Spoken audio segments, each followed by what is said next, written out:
আসসালামু আলাইকুম এভরিওয়ান। আশা করছি সবাই ভালো আছেন। আজকে ২৭ অক্টোবর ২০২৪। আজকের দিনে স্টাডি প্ল্যান মূলত বাংলা ব্যাকরণ শব্দ পড়ব। গতকালকে অর্ধেকটা পড়ছিলাম, আজকে বাকিটা শেষ করার চেষ্টা করব। কম্পিউটার থেকে পড়ব সিস্টেম সফটওয়্যার, খুবই গুরুত্বপূর্ণ একটা টপিক। ইংলিশ থেকে পড়ব কারেকশন প্লাস সাবস্টিটিউশন। সাধারণ গণিত থেকে পড়ব সেট ও ভ্যানচিত্র। আজকে এটা শেষ করার চেষ্টা করব ইনশাল্লাহ। আন্তর্জাতিক থেকে পড়ব আন্তর্জাতিক নিরাপত্তা ও ক্ষমতা সম্পর্ক। তো এই অধ্যায়টা হচ্ছে রিভিশন দিব, আগে পড়া হয়ে গেছে, তো এখন আন্তর্জাতিকটা রিভিশন দিচ্ছি। আজকে প্রথমে বললাম ইংলিশ থেকে ভোকাবুলারি পার্টটা। তো এখানে সাবস্টিটিউশনটা করতেছিলাম, রিভিশন দিচ্ছি। তো বিসিএস পিএসসি সবগুলো রিভিশন দেওয়া শেষ হয়েছে। এখন ইউনিভার্সিটি মেডিকেল কোশ্চেনগুলো ছিল, এখানে টোটাল কোশ্চেন আছে 71টা। তো পুরোটাই আছে রিভিশন দিয়ে নিয়েছি। এখন সাবস্টিটিউশন, ইডেম ফ্রেজ, তারপরে সিনোনিম অ্যান্টোনিম, এগুলো সব পড়া শেষ হয়ে গেছে। এখন স্পেলিং টেস্ট এটা শুরু করব কালকে থেকে।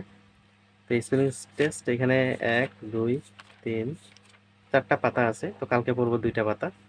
আর প্রিভিয়াস কোশ্চেন আছে কিছু, আগে স্পেলিং টেস্টের চ্যাপ্টার ওয়াইজটা একটু পড়ে নিই, কারণ যেহেতু বিসিএস ব্যাংক দুই জায়গায় স্পেলিং টেস্টটা ভালোই আসে, এই জন্য একটু চ্যাপ্টার ওয়াইজ থেকে শুরু করতেছি এটা।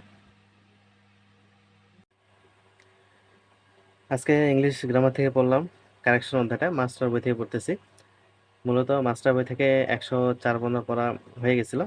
আজকে 105 থেকে শুরু করে 157 পর্যন্ত পড়লাম।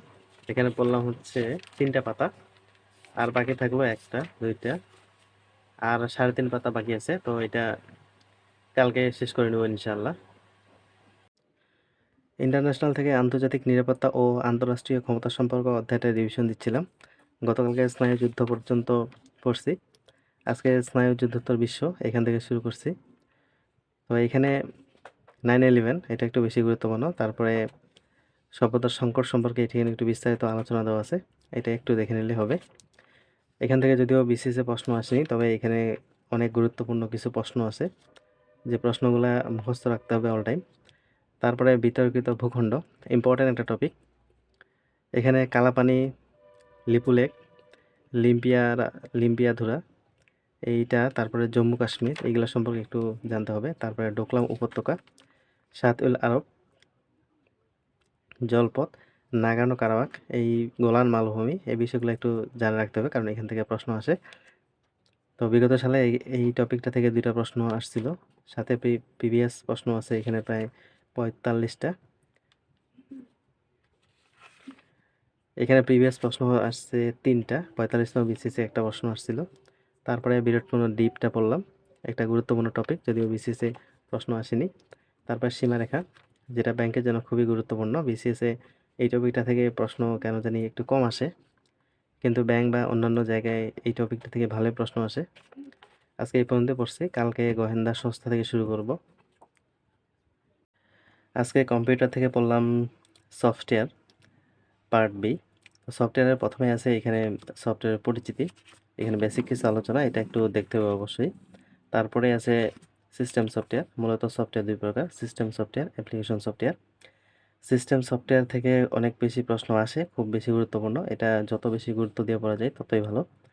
এখান থেকে প্রশ্ন আসার সম্ভাবনাও আছে প্রচুর। তো প্রথমে সিস্টেম সফটওয়্যার। সিস্টেম সফটওয়্যার এখানে কিছু গুরুত্বপূর্ণ টাইপস আছে, যেমন এখানে অপারেটিং সফটওয়্যার আছে। অপারেটিং সফটওয়্যার আবার অনেকগুলো টাইপস আছে। তো অপারেটিং সফটওয়্যারটা গুরুত্বপূর্ণ অনেক, সাথে টাইপসগুলো। তো টাইপসের মধ্যে 3 নম্বর টাইপস সত্য ও মালিকানা অনুসারে, এটা একটু গুরুত্বপূর্ণ। এখানে ওপেন সোর্স অপারেটিং সিস্টেম, এই টাইপটা একটু বেশি গুরুত্বপূর্ণ। এখানে ওপেন সোর্স অপারেটিং সিস্টেম কোনগুলো, যেমন ইউনিক্স, লিনাক্স, উবুন্টু, ডিবিয়ান, এইগুলা একটু ভালো করে দেখে রাখতে হবে। মূলত প্রশ্ন আসলে এগুলো থেকেই প্রশ্ন আসবে।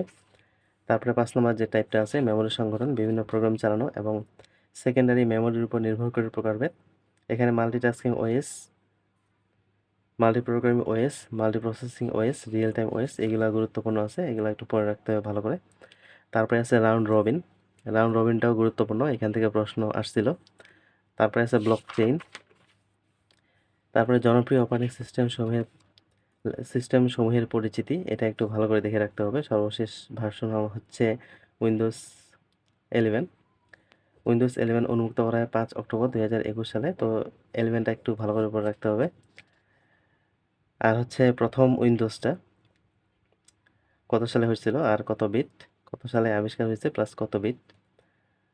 তারপরে ইউনিক্স, লিনাক্স, ম্যাক ওএস এগুলো সম্পর্কে একটু ধারণা রাখতে হবে। তারপরে ডিফ্র্যাগমেন্টেশন, এটা গুরুত্বপূর্ণ, এখান থেকে প্রশ্ন আসছিল, আবার প্রশ্ন আসতে পারে। বিসিএস এর নিয়মগুলো হচ্ছে যেগুলো থেকে প্রশ্ন আসে বারবার ওগুলো থেকেই প্রশ্ন আসে, আর যেগুলো থেকে কম প্রশ্ন আসে ওগুলো থেকে খুবই কম প্রশ্ন আসে। তারপরে আলোচিত অপারেটিং সিস্টেমের উইন্ডোজ পরিচিতি যে আছে, C type, desktop, hard disk, এই টাইপের প্রশ্নগুলো, এগুলো একটু সহজ আছে, এগুলো একটু দেখে রাখতে হবে। তারপরে আছে বিগত সালের প্রশ্ন, এখানে বিগত সালের প্রশ্ন আছে প্রায় 60 থেকে 70টার মতো, সাথে ব্যাংক কোশ্চেনগুলো আছে অনেকগুলো। তো এইগুলো একটু ভালো করে দেখে নিতে হবে, তাহলে মোটামুটি আজকের আমাদের কম্পিউটারের যে পড়াশোনাটা ছিল মোটামুটি শেষ। এরপরের দিন শুরু করব application software. Are suppose math cocktail বই থেকে সেট ফাংশন অধ্যায়টা করতেছি, গতকালকে অর্ধেকটা করছিলাম, আজকে টাইপ 8 থেকে শুরু করছি। মূলত থিওরি টাইপের পড়াশোনা টাইপ 8 পর্যন্তই, টাইপ 8 9 পর্যন্ত। তারপরে যেই পার্টটা শুরু হয়েছে টাইপ 10, তো এখানে হচ্ছে ফাংশনের ম্যাথগুলা, এখানে একটু বুঝে বুঝে করতে হবে, কারণ এখানে ম্যাথগুলা অনেক বেশি ক্রিটিক্যাল।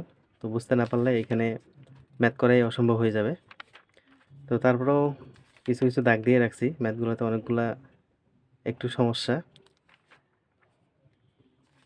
তারপরে এখানে যে কয়েকটা ম্যাথ ছিল আজকে মোটামুটি সবগুলোই আজকে দেখছি। আর এখানে দুইটা ম্যাথ একটু লিখে রাখছি, 25 নাম্বার ম্যাথটা আর হচ্ছে 26 নাম্বার ম্যাথটা। তো এইটা ভিন্ন টাইপের একটু ম্যাথ, যেন পরে দেখা যায়, পরে যেন বুঝতে পারি যে আসলে ম্যাথটা কীভাবে করছিলাম। কারণ এগুলো হচ্ছে সেলফ প্র্যাকটিসের ম্যাথ, 26 নাম্বার ম্যাথটা আর 25 নাম্বার ম্যাথটা দুইটাই মোটামুটি সেম কাইন্ডের। এই জন্য আবার পাশেও লিখে রাখছি, যেন পরবর্তীতে সুবিধা হয় যে কিভাবে করছিলাম ম্যাথটা। কারণ বইয়ে অনেক সময় অনেক কঠিন নিয়মে থাকে, যেগুলা নিজে নিজে একটু সহজ নিয়মে করা লাগে। তো আজকে সেট ফাংশনটা শেষ হলো, এরপরের দিন বিন্যাস আর সমাবেশটা শুরু করব। আজকের স্টাডি টপিক থেকে বাংলা ব্যাকরণটা শুধু পড়া হয়নি, তাছাড়া কম্পিউটার, ইংলিশ, সাধারণ গণিত, আন্তর্জাতিক এগুলো পড়া হয়েছে। তো টিউশনি থাকলে একটু পড়াশোনাটা কষ্ট হয়ে যায় সবগুলো টপিক শেষ করা, যেদিন থাকে না সেদিন সবগুলোই শেষ করতে পারি। তো তারপরেও আলহামদুলিল্লাহ মোটামুটি পড়াশোনা হয়েছে। বাংলা ব্যাকরণ যেটা শব্দ অর্ধেক বাকি আছে ওটা আগামীকালকে শুরু করব ইনশাল্লাহ, ওইটা দিয়ে শুরু করব। আর আজকের মতো পড়াশোনা এ পর্যন্তই। সবাই ভালো থাকবেন, সুস্থ থাকবেন। আসসালামু আলাইকুম।